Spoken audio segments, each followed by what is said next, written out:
What's going on, guys? Welcome back to the Business Breakthrough. In today's episode, I sit down with Mike and Sarah of Patriotic Painting. And wow, what a jam packed episode. I think there were multiple breakthroughs that happened in this. Great people, great mission. All the intangibles just needed a little change of perspective, a little different strategy. And, this is why I do this, just because I could just tell they were so invested in wanting to be better and keep the standard high. Yeah, awesome business breakthrough. Try to listen to the whole thing twice. Catch some of these principles. I know a lot of us listen to these. We're living the life of the person that is bold enough to come on here. And this is a collective thing. We're all learning, we're all growing, including myself. When I give advice, it holds me accountable because I can't give advice that I wouldn't take myself. So yeah, yeah. Listen to this one twice, guys. The big question you need to ask yourself every day is, do I own a job or do I own a business? And unfortunately, the majority of contractors out there own a job. That's right, they're a slave to their own business. But the other side of the fence is so much greener, it's so much better, and that's when you're finally fully in control of your destiny, your freedom, your time. And that's what Contractor Secrets is about. It's about taking back our time, building a business with systems, standards, values, procedures, putting yourself in the driver's seat. And that's what it's about. So I'm excited. I'm happy to have you here. Let's dive into the Contractor Secrets podcast. What's going on, everyone? Welcome to the Business Breakthrough. I'm here with Mike Legg and Sarah Harold joining us from Patriotic Painting. Where are you guys out of? What state? Kansas. Kansas. All right. So let's get started. What brings you today? What's an area of your business that you're looking to get some insight on? Maybe change your direction. Tell us what business looks like right now. Business is actually looking really good. When we first started about a year and a half ago, a couple almost laid off aircraft workers here in the Wichita area. Wow. And we both have painting experience. She actually has a degree in aircraft painting. Oh, So nice. we put our money together and rolled the dice, and it's taken off really well. It's really just going to be me and her and my son trying to just paint 2 houses a month, and then we just got really popular really fast. Why? Probably because you showed up and you did what you said you were going to do, and you're like, well, this is like taking candy from a baby if this is all we got to do, right? Absolutely, absolutely. With us both being in the or in aircraft, and me being in the military, we really take pride in what we're doing Love because it. that wow factor you want with people. Thank you for your service. Thank you for your support. I appreciate it. Yeah.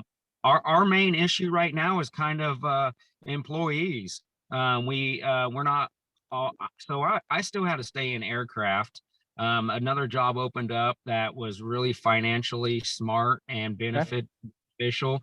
So I stayed in aircraft, and she pretty much runs the crew during the day, I love it. bouncing material back and forth, writing bids, handling a Yeah. lot of the Yeah. office work. So we've hired a foreman, and we've hired workers. It's just we really try to take care of them and hope for the same in return. So you need to be in two places at once, right? Correct. Yeah, it's always tricky, right? But we look at in the way the military is, it's that's the best example of chain of command that you'll ever find, right? I mean, it's just creating that structure in a small business is no different. It's just a matter of actually creating it, implementing it, enforcing it, right? That's it. I mean, but the thing is that if you don't have consistency in that system of creating it, implementing it, enforcing it, you just get, a little discouraged about, is there employees out there? Are there good people out there that are going to represent us the way we want to be represented? Is that the challenge you're running into? Have you had some hires that didn't work out, or like, what's the story been with hiring? It's been hit and miss. We've had some good people. One wanted to go off on their own and start their own thing, and I always encourage them to go do that. I have no problem. I'll support them and maybe be a mentor. We've had a couple guys change direction, go with another company, and then we've had to get rid of a lot of them due to our expectations of what what we're looking for the future of our business. Gotcha. What's your ideal candidate right now? I mean, tell me about what that looks like. First, tell me how many people work for the company. And Sarah, you might have to unmute here. What does your day to day look like in terms of production? You just kind of like overseeing, or what does that look like for you? Yeah, I make sure they have all the materials they need. So I run and get anything they're needing. We have I think we have about 6 workers right now. Um, so I know one of them's part-time. The rest are full-time if we can get them to work even 40 hours a week. Get them or provide them? Like, is it a Oh, struggle to get them to yes, work? it's a struggle to get them to work. And We these have the are work. these W-2 employees, Um, or are these independent contractors? What is the classification here? Like, do they So, work for right, Patriotic Painting, or are they their own? a couple of them are W-2 employees, and a couple of them right now are cash Okay. employees while they're on a probation period, because it just seems to be so messy with the turnover rate of getting them into the payroll system, and all the onboard welcoming paperwork Yeah. and then they quit on us or we get rid of them within 2 weeks. We usually have a 2 week trial period. um, we've been thinking about bumping that up more, or extending it out more. And then we always offer a dollar raise at the end of a successful probation period. Okay. So, So you're kind of like on both sides of the fence. A couple points of suggestion, a little bit of concern. First thing is, at the end of the day, there's no, like, we got to get rid of the cash thing. Just even if you think that they're not going to pan out, if that's a worry of yours, you found the wrong person. You didn't, you know what I'm saying? Like, think about it like this. You hold yourself to a high standard. You work a very great job.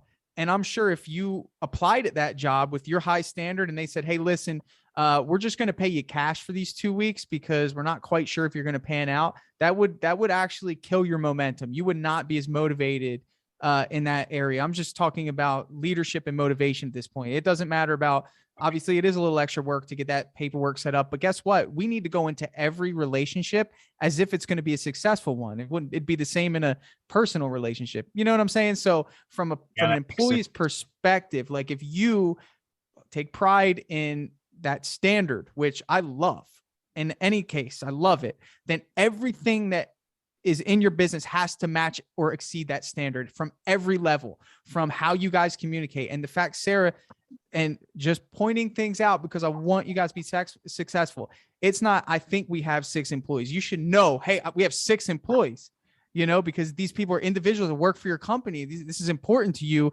because your job and the way you free yourself in this arena is by working for your employees, not your customers. Because if you spend more of your time focused on your customers, then it's a lot harder to focus on customers than it is employees, because the employees can take care of a lot of customers.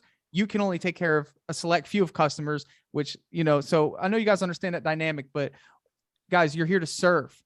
And that's how you're going to win the game, is that everything you do from start to finish needs to be attractive to people that are like you, that hold your standard. That's who you want in your business, right? Yes, So, absolutely. from here forward, we need to hit the reset button. You guys figured out that this works, and it's going to work. There's endless work here in the painting industry. It's the only industry that you can sell same or greater value on both the inside and outside of the house, which means, just for an example, you can't put a floor outside on the driveway, but you can paint the outside and the inside, which doubles our market, which is just a way for me to explain to you, dude, you're always going to have work. So it's a matter of getting the system to where you can fulfill the demand, right? So it starts Absolutely. with our hiring. We need to hit the reset button. Okay. You guys figured out that it works. Okay. Everything that you've been doing up until this point, if you're getting to the point where it's like, I think we need to get rid of some people, you need to make the tough decisions if they're not a good fit. Okay. For the survival of your business, specifically, because you're not going to be present all day. You're working 40 hours a week at your other job. Yes. And you're texting on the side, hey, Sarah, how's everything going? I mean, is it Yep. like that? Yep, that's how it's going. So this needs to be a peace of mind thing. You are a silent investor at this point in time. Everything obviously is going to be ran through you as a business partner of the big decisions. But Sarah, this is more directed to you because, look, you're the one who's going to be doing these interviews. You're the one who's going to be canvassing for these people. So how do we do this? Number one, we got to figure out what type of jobs that we're going to take, because this matters. So let me ask you guys, what is your ideal job type? What jobs are you consistently doing the most? What are you getting the most phone calls for? Painting, anything drywall, from repairing drywall. Okay, stop. Fixing tape. So, and I'm not being rude. I just want to get the most out of our time. I apologize if you think I'm being rude. I'm not. I need to get it out. You guys do painting. Any drywall that comes up, you need to pass it on. Say, just need to get this fixed before we come out. Why? Because how hard is it to find a painter? And then you expect to find a painter that also can do drywall. So now you're making it even harder for yourself to find the right person who meets all this criteria. You want a person with a high standard, with great character, that's also a great painter, and just so happens to be excellent at drywall. How are you going to do that on a consistent basis? So the thing is, we sometimes have a fear. Well, if we say no to drywall, maybe they're going to hire the other company that does both. Well, then they're not our customer, because our customers in my business, they want a specialist. And I ensure that they understand, you know what, to be honest with you, we're not the type of company that just says yes to everything.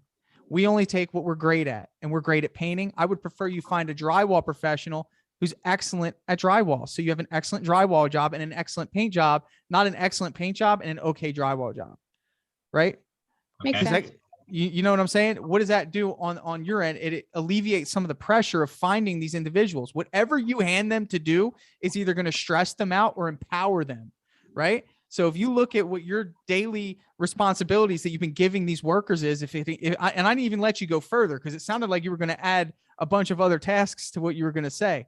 And if that's what you're putting in front of your workers, they're either stressed out or they want more money, because you're creating something that's making them think that they're not getting paid what they deserve to do these tasks. Am I in alignment with some of that? Yeah, absolutely.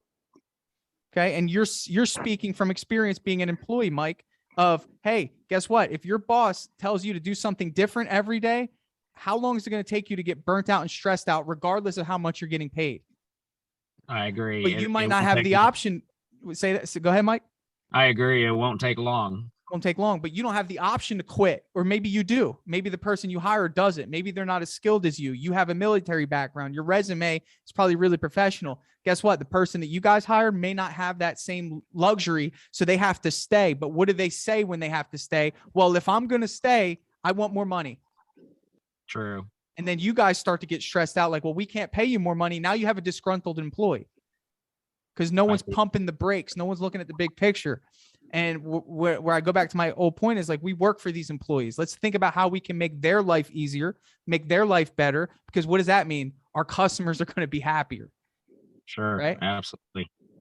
You see what I'm saying? So it all comes down from the top. Okay. What Sarah says yes to is what's going to, the end game is what that employee is responsible for.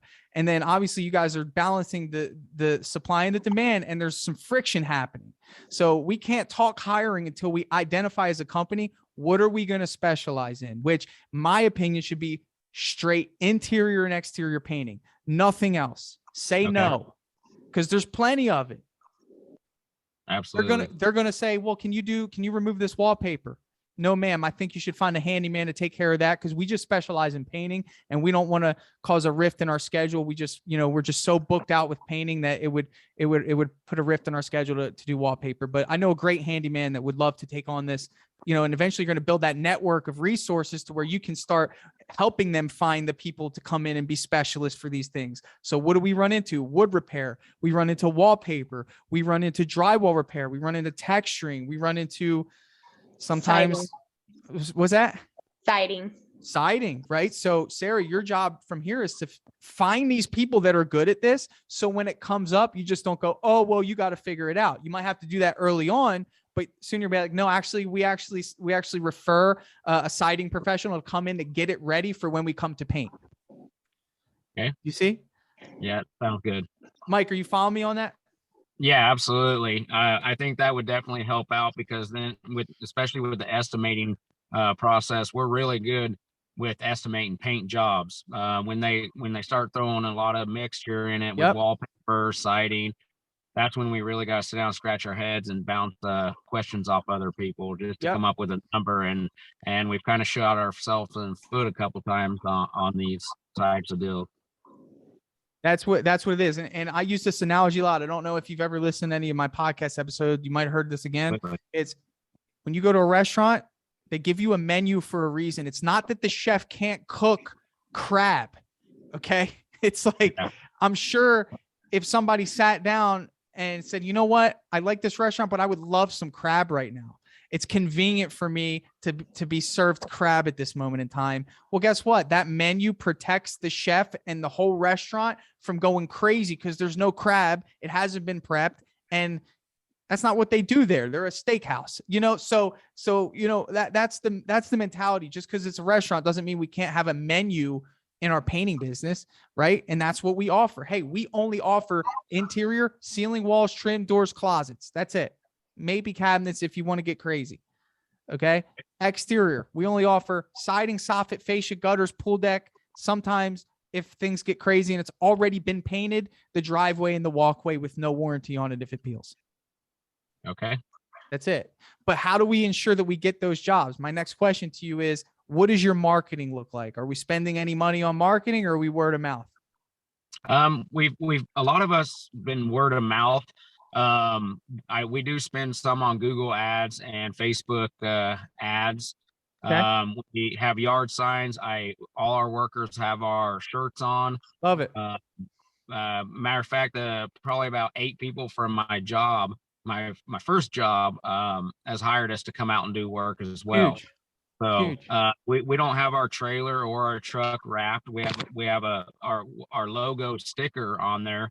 That's about 3 inches in diameter, but we've been really fortunate. I mean, in the last year and a half, we've been back to back to back to back to back with work, which means probably a little low on our bids. But we're trying to figure all that out as well. We kind of in the beginning low. We just wanted to get a portfolio built. And now that we're getting so popular and we do such a quality job, and I stand behind that, we need to be charging a little more, especially with all the material that's went up lately. Yeah, knowing your margins is important. Reason I mentioned marketing is because the thing about it is what the majority of your company right now, unless you're spending over $1,000 on marketing, is pretty much passive in terms of, hey, if those resources that you have put out, word of mouth, yard signs, flyers, friends, neighbors, if that doesn't work, then you guys are stuck in the mud. You have nothing aggressive out there. You have nothing that's right in front of people saying, hey, interior painting estimate, call this number, send a message here, right? So the reason why I say this is because if you guys get into a rut where that happens, then by default, you're going to start saying yes to whatever comes your way. Okay. So that's where we run back into this issue of we're saying yes to everything. It's putting stress on our production. Our employees are unhappy. Now we're wondering, what to do. So you got to be careful about relying heavily on passive resources because they're usually generally random. That's where you're getting a lot of drywall requests. You're getting a lot of wood repair and siding requests, right? Is that what's happening? Yeah, absolutely it is. Right. But if you have an aggressive marketing strategy, what's going to happen? Well, they go looking for a certain thing and you're in alignment with what that thing is that you're looking for. For example, if you use Angie, your home advisor, they pretty much make it really easy for you to say, hey, we only want interior painting estimates of 5 or more rooms. That means that the customer actually has to go on that website and say, hey, I want a painter to come paint 5 or more rooms. Right? So early on, that might be a good strategy just so you guys can have that confidence. Because again, you're in the startup phase. You're going to have to spend this money just to get your systems up and running. Out of the 6 painters, first thing we need to do is have a payroll company, guys. Okay. And I don't know what that looks like. Are you guys trying to do it yourself or do you have a company that you're paying to handle W-2? What does that look like? Our CPA handles the payroll. Okay. We've just kind of ran into some issues as well as, maybe we have too many employees and we just need to push jobs out longer and not try to conquer so much in a month's time. But sometimes there's not enough money in the checking account to pay payroll. So it gets delayed. Are you financing your paint or are you paying your paint in cash? Financing it. Okay. What's your limit? Oh gosh, you'd have to ask me that. Quite a bit at Sherwin-Williams. Quite a bit. And then Spectrum, there's a You company think here it's in, 10,000? oh yeah. It's at least 10,000. So there Yeah. should be no reason that there's cash flow issues unless we're really not looking at our job costs. And I think this strategy of you identifying what you're going to take and then really getting good at pricing it, really getting good. Sarah, are you doing the estimates? Yes. Really getting good at looking at how long the job should take, how much it's going to cost you guys as the business owners to do it. Okay. And then obviously presenting a price that's not way too high or way too low. And every job should have a profit assigned to it. I mean, there's no way at the end of the month, if you did that, that you would feel as though there's not enough money. My question to you guys is, are you guys taking money out of the business, both of you? So we're turning, no, not both of us. I have, she's on payroll Okay. as a office manager. Okay. I think a big part of it is we know how long jobs should take. We need to implement some kind of time off schedule. I got work from sun up to sundown 7 days a week, but some people show up late, some people leave early, and I need to quit living in fear of, if I let this guy go because he's coming and going, I'm not going to be able to fill his spot when I probably can, and I just need to roll the dice. We're going to I want to talk about that. You know, I know, let's dive into that, because the thing about it is that you shouldn't be working on weekends in a normal company. It should be Monday through Friday, 8 a.m. to 5. There should be no weekend work. I mean, you're going to burn out your team if those are the expectations. Again, the best thing you can be is honest to your employees and to your customers and say, hey, listen, I know we want to get this done. Our schedule doesn't permit it. People usually generally just go with whatever you say. If you overcompensate in every area of trying to please your customers, no matter what, then guess what? Your employees get burnt out. If you try to please your employees, then you're not focused on your customers. Like, you have to balance that as a leader. You got to figure out the perfect balance. Again, 5 days a week should be the max. But the thing is you haven't really created these parameters. They're not really employees. Get rid of the CPA for the payroll, because that's a barrier of entry for you to, I know what you said to me. You said, well, it's a pain in the butt to get the paperwork for them to become an employee. So he's probably handing you printed paper to have them sign W-2s, right? Is that what he's doing? Yeah. Okay. Oh, well, of course you're just like, forget it. No one wants to do paperwork. You guys need to get with Gusto, which there's a link in the podcast and who's listening, and I can send you guys a link. You got to get with Gusto. Tell your CPA he can do your accounting. But when it comes to like payroll, like, all I got to do is type in their email address. They onboard themselves. They get a great onboarding message. They put in their bank account information. I just put in the hours that they work, and it pays them. It pays the taxes, and it's done. Like, it's 21st century, man. We can't have that slow turtle barrier in our way of making sure that our company's running smooth and we're attracting quality help. So let's get to the hiring part, because I had to help you guys reframe some of the things that's going on. Sarah, your job is not office manager. You are the supervisor of the company. So sometimes a title change mentally gives you a little more empowerment. I think it does, at least. I endow you as that if I have the authority given to me by Mike as the sitting supervisor right now. Do you mind, Mike? Can we use that title? Absolutely. Yeah. So Sure. Sarah, you're the supervisor of the whole company. Introduce yourself as that. You're no longer office manager. Somebody answers the phone and gives people coffee. So Sarah, you've got to take ownership here. Okay. And in terms of looking at your team, number one, you got to identify who stays and who goes today.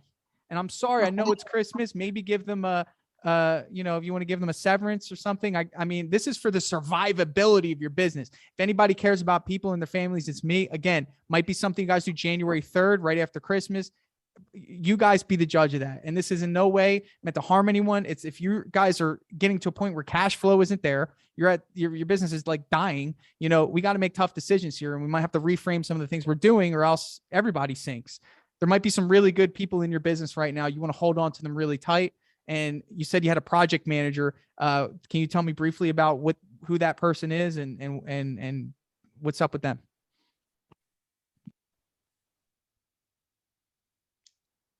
You want Sarah to answer that? Yeah. What's up with the project manager? She's like looking at me like, I don't know. She's like, I don't know if I want to. Well, he's kind of our foreman. He's our foreman on the job site. Obviously with me not being able to be there, except for nights and weekends. Um, and Sarah, bouncing around, meeting with, networking with people, getting material, things like that. We pay a guy a little extra to run the job Is he site. actually His job, working or is he sitting in the vehicle? both. Well, at times I hear both. Okay. He's- So, Do you think as though that's helping your business, or do you think that he has more leverage over you than you have over him?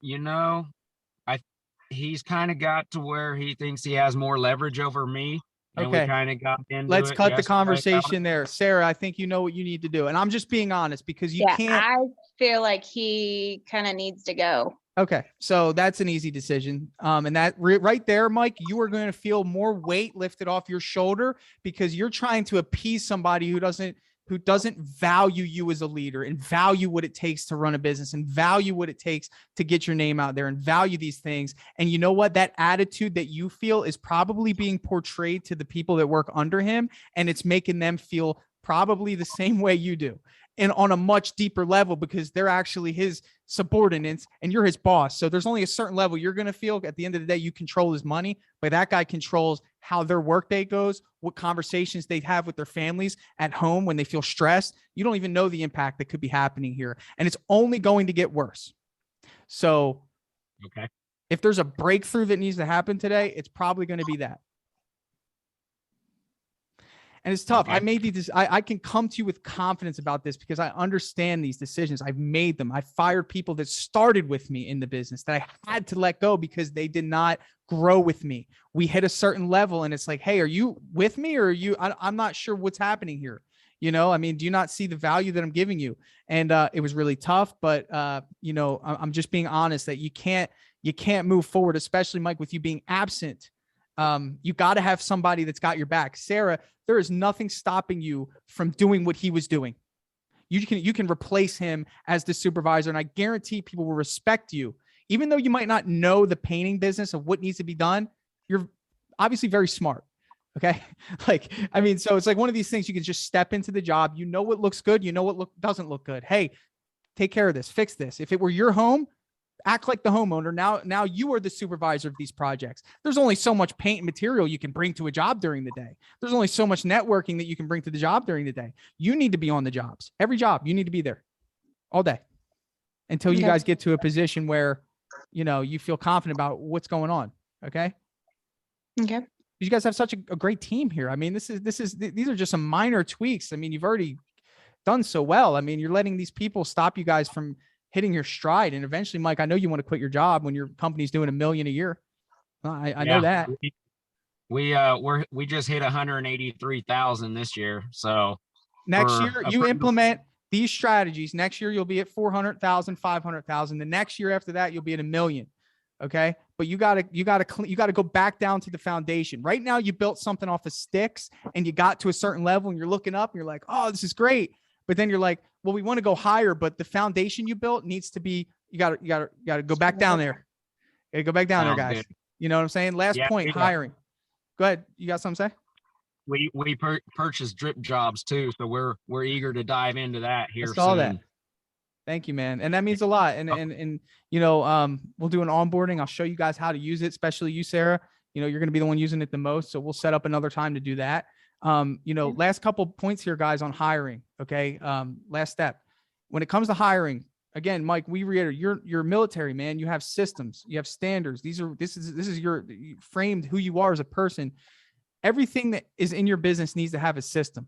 Okay. Now, Sarah, again, what we need to do is you need to outline who's staying and who's going. Don't be afraid. Call your customers who have jobs that you're worried will be upset and say, hey, listen, we had to make some changes. We have to postpone your job. It's going to hurt the gut. It's going to hurt the pockets. But guess what? You guys are heading off of a cliff at this rate. So it's either you do it now and fix it or you hit the cliff. Right. So it's going to be tough. I know you're going to have to call customers and say, hey, listen, you know, we had to make a change. Sarah, to be honest with you, you might even have to jump in there with some painter's pants and a painter's shirt and do what needs to be done. Help out the team. I mean, to get to, if it's your core group, do you have a few people that you want to keep that are really good that you just found that do what they're supposed to do, that show up on time, that will believe in your vision? Or is everyone that works for you the same type of individual? Yes, there's several that are definitely good workers. They show up on time. They stay till, their 8 hours is up, and You could they're trust usually them. there every day. Okay. So you need to do this for them, because at some point you're going to lose them if nothing changes. And I think you should sit down with them, take them to lunch. Okay. Mike, you need to be on the phone with these guys, thanking them for sticking with you after you make these decisions. Say, hey, we're going to grow this thing and you're going to be proud to work here. A patriotic. I mean, the name itself exudes, just everything that we believe in as Americans, and the growth and like so much power there. It's like, come on, it's up to you guys to frame that. So the hiring process is this, and then we'll cut off here in a few. So let's talk about it. Hiring, right? Sarah, if people don't know that you guys are hiring, they can't apply. Yes? Right.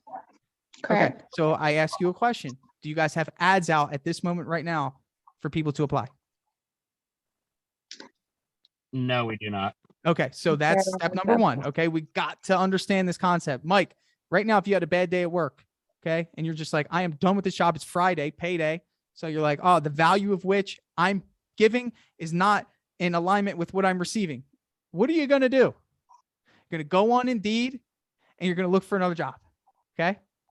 Right now, there's a really good employee out there who probably wants another opportunity, maybe a veteran, okay, which I'm sure you guys would love to hire, right? Yes. Yes, definitely. Okay, so veteran owned and operated. You can put that in your ad.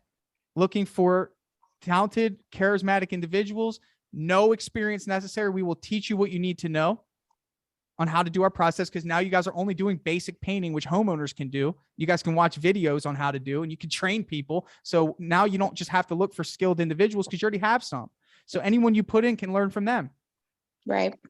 Right. So you should have ads up every day. So when it comes to that, Sarah, next step, you get some applicants. They fill out a form, which I'm going to share with you after this. I'll give you a link so you can use my form that I have people fill out when they want to apply. So that'll save you some time there. Next thing is a phone interview. So have you done a phone interview with anyone that's applied for you guys before? Mike has. Yes, we have. Okay, great. So quick phone interview. After that phone interview, Mike, what did you do? I sat and talked with Sarah a little bit about them. And if we decide to move forward, we give them a call back and give them a start date. Of course, everybody on the phone is going to tell you what you want to hear. And that's kind of where we had a probation period of. When you joined the military, what did you have to do? You had to go through PT, right? Yep. Then you had to go with the recruiter. How many visits did you have to make to the recruiter? Half a dozen. Half a dozen. And then what? You went to basic training. You went through that process. So when you finally got it, you said, I earned this. Absolutely. If all I got to do to get to work for you is to go through a 10-minute phone interview, how valuable do I feel about the opportunity that I was just given? Not very. Not very. So you need to create that so they keep it and they hold it in high regard. So it's a phone interview, right? And then say, okay, great. We're going to run a quick background check on you. Takes a couple of days. All right. And then what we're going to do is call your references. Okay. Right. And then we're going to do an in-person interview if those two things check out. And we'll meet you here. And then you get to sit down with them. Military person, you care about being on time, correct? Absolutely. All right. So if you're sitting in the parking lot and they don't show up for 20 minutes and you didn't get a phone call, what's that a good indication of? Not a good hire. But you guys missed it because all you guys were doing was letting them come in because of a phone interview. So you didn't see if they showed up on time before you let them on your job site. By then, a little too late. It's convenient. Job needs to be done. And they just get the waltz on in there with their bad habits and everything because you didn't catch it. I think that. So don't think of it as a hiring process. This is a filtering out process. Makes sense. Right? In-person interview. Here's how you frame that working interview. So here's how it's going to work, man. I think you're going to be a good fit, but guess what? We take hiring very seriously here at Patriotic Painting. We do not have time for anyone that's not up to the standard of which that we expect. We pay very well, and we expect quality individuals to work for us. There's a 2-week work period where you're going to work alongside us. There's no promise of employment until after those 2 weeks. We will sit down and do an assessment with both owners of the company, and we will sit down with you and do an assessment and grade your performance. Okay. And at that point, we will offer you full-time employment. In the time being, you're going to be paid $15 an hour. Okay. And we're going to send you an email later today. You can onboard yourself onto our hiring software. Okay. I like I that. mean, do you guys see how just that experience right there is going to just elevate the standard of your whole company? Yes. Yeah, absolutely. I mean, just like that. It's not even that hard. It's just about you guys doing it. And Sarah, you're going to be the one who's going to have to do it because he's not present. But I hope that you got something out of that. Just me having that excitement, enthusiasm, that firmness in how I say it. All of that stuff matters, guys. Just, again, Mike, I'm using military as an example because you can relate to this, is that we want them to feel as though they achieve something when they get to a point where we've given them the opportunity. So when we give them a feeling of achievement, then it's a celebration, right? They might go to their wife or significant other and say, I got the job. Now, if you're not creating that excitement to where they say, I got the job in your business, then you're not doing something right. I want people to think that about, just kind of like Mike, you just told me, didn't you get a new opportunity at your job? Yeah. You were just you didn't even know it. You just boasted about it because you probably earned it. Yeah. It was probably absolutely. it was probably a celebration in your family about this new opportunity you got. Okay. And you take it seriously. Yes. Because you don't want to lose it because you earned it. Same concept, Correct. guys. Same concept. So Okay. that was a lot. I hope you guys got something out of it. Definitely. Was this beneficial for you guys? Yes, Yes. absolutely. We Awesome. listen to your podcast quite often, Thank you. and through all that made us go ahead and take the next step by getting Dripjobs and setting up this interview or this meeting. So we truly appreciate, and we can't wait to touch base with you again and look forward to working with you in the future. Absolutely. You guys have all the intangibles. Just you gotta be disciplined in this area in the beginning. And all you got to do once you hit your stride is do it again. And it's just, I can't explain it to you, but like once you hit a certain level, you get out of the grunt and you just start growing, and it's amazing. I mean, that's my passion, is sharing what I've learned, what I've experienced, and I'm trying to speed up your growing pains. So with that said, I'm going to send you guys a link. You guys can have my hiring course, and then another link so we can set up an onboarding for Dripjobs with me, and I'll get it set up in your business. Call your CPA today. Tell them that you found a different avenue for payroll. Use Gusto. It'll save you a bunch of time. It'll elevate your professionalism, right? So instead of the paper thing where they're just signing things like they do every job they have, you have this onboarding experience through the internet, which is amazing. They get direct deposit every week, right? Which they'll appreciate, so on and so forth. Okay. And then Sarah, you have a tough decision to make if you're going to let go of some people. I give you the best of encouragement to make the best decision that you feel fit. Appreciate it. Good luck, guys. Thank All you. right. See you later. Dripjobs CRM is finally here. That's right. So Dripjobs is an automation platform for contractors, home service professionals. It's going to automatically follow up with your customers. It's going to allow you to send invoices, estimates. It's going to allow you to send out blast marketing emails to individuals based on where they are in the buying process. This software is next level. And I'm reaching out to you. You're a listener of this podcast, and I want you to be one of the first ones to give it a shot. So if you want to see what Dripjobs can do for your business, I'd love for you to head over to dripjobs.com, sign up for a free demo, and get your team involved, and let us sit with you and show you how powerful this software is. It's going to save you time. It's going to make you money, and you're going to love the features that are built into Dripjobs. So if you want to check it out, head over to dripjobs.com, and we will give you first priority, being a podcast listener, to be one of the very first to try out Dripjobs in your home service business. I'm super excited to share that with you, and I'll catch you on the next episode.